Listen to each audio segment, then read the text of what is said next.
जब समाज में जाति के नाम पर बांटने की एक दुष्प्रचार किया जा रहा हो, दुष्प्रवृत्ति पैदा हुई हो, अपने स्वार्थ के लिए देश को नुकसान पहुंचाना, अपनी परंपरा को कोसना, विरासत को अपमानित करना, महापुरुषों के प्रति अपमानजनक टिप्पणी करना,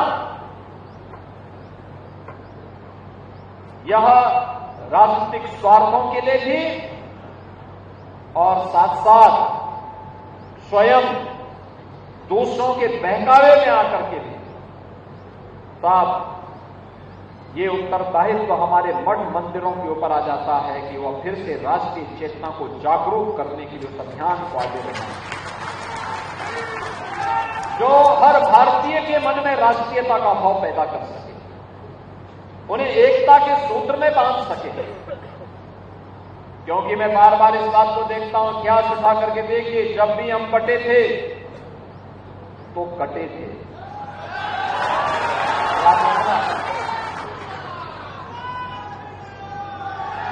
एक थे तो नेक थे। अभी यहां पर हम लोग मंच पर हर भारतीय के मन में भारतीयता का भाव आना चाहिए।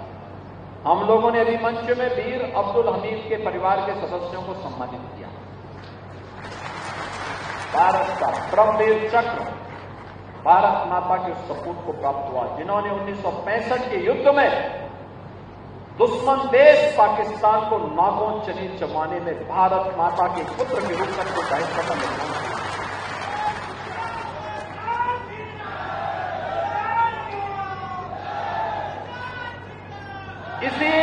इसी जनपद का सौभाग्य है, इस जनपद ने महावीर चक्र विजेता पांडित जी के परिवार के सदस्यों को भी अभी हमने मंच पे सम्मानित किया। और देश के अंदर सर्वाधिक सैनिक देने वाला गांव गहमर भी इसी जनपद में है। सर्वाधिक हर नागरिक को इससे गौरव की अनुभूति करनी चाहिए कि हम इस जनपद में हैं जो देश के लिए सर्वाधिक सैनिक देता है एक गांव। गांव में अगर आप देखते हैं तो एक गहमर है और एक बुलंदशहर में गांव है। बहनों और भाइयों, ये हमारा राष्ट्रीय दायित्व बनता है और उस दायित्व के लिए हम लोग हमेशा भगवान श्री कृष्ण की इस वाणी को, उनके उस उपदेश को अपने जीवन का हिस्सा मानते हैं कि परित्राणाय साधूनाम विनाशाय च दुष्कृताम्। सज्जनों का हर हाल में संरक्षण होना चाहिए। इसके लिए विकास के कार्य भी होने चाहिए, मठ मंदिरों के पुनरुद्धार के लिए भी सहयोग किया जाना चाहिए। अपने पूज्य संतों की, ऋषि मुनियों की परंपरा पर गौरव की अनुभूति करते हुए उस क्षेत्र के विकास में भी सरकार कुछ योगदान दे सकती है तो हमारा गौरव होता है।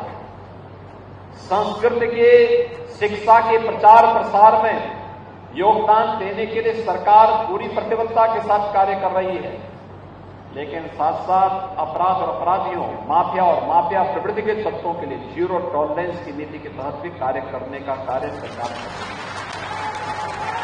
क्योंकि इसके बगैर कुछ नहीं हो सकता।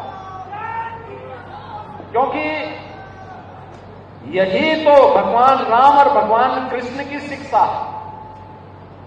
अच्छा कोई भी करे उसका समर्थन करिए, हर प्रकार से इसे आगे बढ़ाने के लिए प्रेरित करिए। इसके लिए परिवार से ऊपर उठकर, परिवारवाद से ऊपर उठ करके, जाति से ऊपर उठ करके, क्षेत्र से ऊपर उठ करके, भाषा से ऊपर उठ करके हमें एकजुट होकर के कार्य करना होगा। लेकिन अगर कोई व्यक्ति, हमारा कितना भी सगा क्यों ना हो, अगर वह व्यक्ति राष्ट्रीयता को क्षति पहुंचा रहा है, भारत और भारतीयता को नुकसान पहुंचा रहा है, तो फिर हम लोगों को उसका जवाब देने के लिए भी समाज को तैयार करना होगा, अपने आप को तैयार करना होगा।